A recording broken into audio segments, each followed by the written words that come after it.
10ஆம் வகுப்பு கணிதம் இயல் 6 முக்கோணவியல் எடுத்துக்காட்டு 6.4 இந்த வீடியோவுல எளிய மற்றும் தெளிவான விளக்கத்துடன் பார்க்க போறோம். பாருங்க, எப்பயும் போல நாம இடது பக்கம் இருக்கத எடுத்து எழுதிக்குவோம். இடது பக்கம் நமக்கு என்ன இருக்கு? சீக்கன் தீட்டா மைனஸ் காஸ் தீட்டா இருக்கு இல்லையா? இதுல சீக்கன் தீட்டாக்கு மட்டும் நாம ஃபார்முலா போடுவோம். சீக்கன் தீட்டா நமக்கு எப்படி கிடைச்சது? காஸ் தீட்டாவினுடைய தலைகீழியா கிடைச்சது இல்லையா? 1 காஸ் தீட்டா மைனஸ் இங்க என்ன இருக்கு உங்ககிட்ட? காஸ் தீட்டா இருக்கு.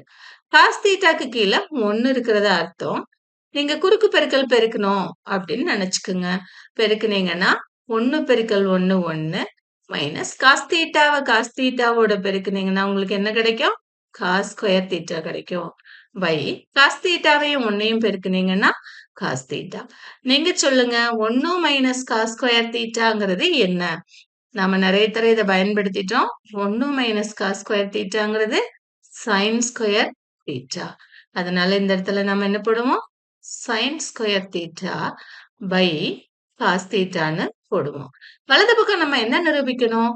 டான் தீட்டா இந்த சைன் தீட்டான்னு நிரூபிக்கணும் இல்லையா? அதனால இந்த சைன் ஸ்கொயர் தீட்டாவை 2ஆ பிரிச்சுக்குவோம்.